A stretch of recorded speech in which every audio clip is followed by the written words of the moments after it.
Hello everyone, welcome to Sanmaya classes. Let us see question number 20 of chapter motion.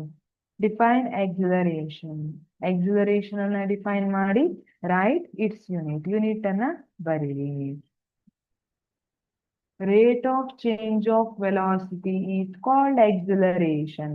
Acceleration ಅಂದ್ರೆ ಏನು? It is rate of change of velocity. ಹಾಗಿದ್ರೆ velocity with respect to time ಏನ್ change ಆಗ್ತಾ ಇದೆ ಅಲ್ಲ, ಅದನ್ನ acceleration ಅಂತ ಕರಿತೀವಿ. What is velocity? Velocity is nothing but rate of change of, ಅಥವಾ it is change in displacement per unit time ಅಂತ ಹೇಳ್ತೀವಿ. ಡಿಸ್ಪ್ಲೇಸ್ಮೆಂಟ್ ಅಲ್ಲಿ retaking question number 20.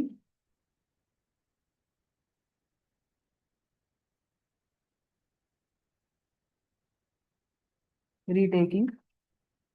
Hello everyone, welcome to Sanmaya classes. Let us see question number 20 of chapter motion. Define acceleration, write its unit. Acceleration ಅಂದ್ರೆ ಏನು? ಅದ್ರ unit ಅನ್ನ ಬರೀಲಿಕ್ಕೆ ಹೇಳಿದ್ದಾರೆ. Okay. Acceleration is rate of change of velocity. ಅಂದ್ರೆ velocity ಹೇಗೆ change ಆಗ್ತಾ ಇದೆ ವಿತ್ ರಿಸ್ಪೆಕ್ಟ್ ಟು ಟೈಮ್, ಅದನ್ನ ಏನಂತ ಕರೀತಾರೆ? acceleration. Then what is velocity? ಹಾಗಿದ್ರೆ ವೆಲಾಸಿಟಿ ಅಂದ್ರೆ ಏನು? Velocity is displacement per unit time. ಯಾವುದೇ ಆಬ್ಜೆಕ್ಟ್ ಯೂನಿಟ್ ಟೈಮ್ ಅಲ್ಲಿ ಎಷ್ಟು ಡಿಸ್ಪ್ಲೇಸ್ ಆಗಿದೆ ಅದನ್ನ ಏನಂತ ಕರೀತಾರೆ? ವೆಲಾಸಿಟಿ ಅಂತ ಕರೀತಾರೆ. Okay. Rate of change of velocity is acceleration. Its unit is metre per second square. ನೀವು ಕಾರಲ್ಲಿ ಹೋಗ್ತಿರ್ತೀರಿ, ಅಂತ ಹೋಗ್ತಿದ್ದೀರಿ. ಇನ್ನೊಂದ್ ಸ್ವಲ್ಪ ಎಕ್ಸಿಲರೇಷನ್ ಒತ್ತಿ ಸ್ಪೀಡ್ ಆಗಿ ಹೋಗ್ಬೇಕು. ಇಷ್ಟು ಸ್ಪೀಡ್ ಮಜಾ ಬರ್ತಾ ಇಲ್ಲ, ಜಾಸ್ತಿ ಸ್ಪೀಡ್ ಅಲ್ಲಿ ಹೋಗ್ಬಾರ್ದು. ಓಕೆ, ಅದು ಡಿಸ್ಕ್ಲೇಮರ್ ಇರುತ್ತಲ್ಲ ಮೂವಿಯಲ್ಲೆಲ್ಲ, ಅದೇ ತರ. ಓಕೆ, ಈಗ ಕಾರ್ ಹೊಡ್ಕೊಂಡು ಹೋಗ್ತಿದ್ದೀರಿ ಸ್ಪೀಡ್ ಅಲ್ಲಿ. ಇನ್ನು ಸ್ಪೀಡ್, ಇಷ್ಟು ಸ್ಪೀಡ್ ಮಜಾ ಬರ್ತಾ ಇಲ್ಲ ಅಂತ ಇನ್ನೊಂದ್ ಸ್ವಲ್ಪ ಎಕ್ಸಿಲರೇಟರ್ ನ ಒತ್ತೀರಿ, ಅವಾಗ ಕಾರ್ ಮತ್ತು ಸ್ಪೀಡ್ ಅಲ್ಲಿ ಹೋಗುತ್ತೆ.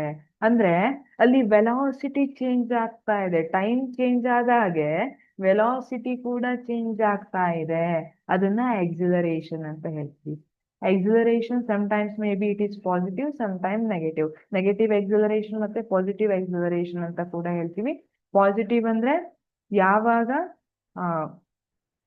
ಈ ಎಕ್ಸಿಲರೇಷನ್ ಏನಿದೆ ಜಾಸ್ತಿ ಆಗತ್ತೆ.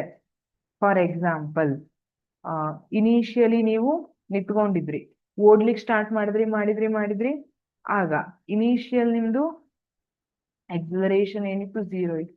ಆಮೇಲೆ ಎಕ್ಸಿಲರೇಷನ್ ಜಾಸ್ತಿ ಆಗ್ತಾ ಹೋಗ್ತಾ ಇದೆ. ಈಗ ನೀವು ಓಡ್ತಾ ಇದೀರಿ, ಸುಸ್ತಾಯ್ತು, ವೆಲಾಸಿಟಿ ಕಡಿಮೆ ಮಾಡ್ತಾ ಬರ್ತಾ ಇದೀರಿ ಅಲ್ವಾ. ಬಂದು ಒಂದ್ ಪಾಯಿಂಟ್ ಅಲ್ಲಿ ಸ್ಟಾಪ್ ಮಾಡ್ಬಿಡ್ತೀರಿ ಓಡ್ತಾ ಇರೋದನ್ನ. ಅವಾಗ ನೀವು ಎಕ್ಸಿಲರೇಷನ್ ಹೇಗೆ ನೆಗೆಟಿವ್ ಎಕ್ಸಿಲರೇಷನ್ ಅಂತ ಕರಿತೀವಿ. ನಿಮ್ ವೆಲಾಸಿಟಿ ಜಾಸ್ತಿ ಇತ್ತು, ಚೇಂಜ್ ಇನ್ ವೆಲಾಸಿಟಿ ಏನಾಗ್ತಾ ಹೋಯ್ತು? ಕಡಿಮೆ ಆಗ್ತಾ ಆಗ್ತಾ ಆಗ್ತಾ ಆಗ್ತಾ ಹೋಯ್ತು. ಆ ವೆಲಾಸಿಟಿ ಕಡಿಮೆ ಆಗ್ತಾ ಹೋದಂಗೆ ಎಕ್ಸಿಲರೇಷನ್ ಕೂಡ ಕಡಿಮೆ ಆಗ್ತಾ ಹೋಯ್ತು. ಡಿಸಿಲರೇಷನ್ ಅಂತ ಕೂಡ ಕರಿತೀವಿ. ಸರಿನಾ? ಇಲ್ಲಿ ನಮಗೆ ಡಿಫೈನ್ ಅಂತ ಕೇಳಿದ್ದಾರೆ. Just definition rate of change of velocity ಅಂತ ಬರೆದ್ರಾಯ್ತು. ಯೂನಿಟ್ ಅನ್ನ metre per second square. Thank you.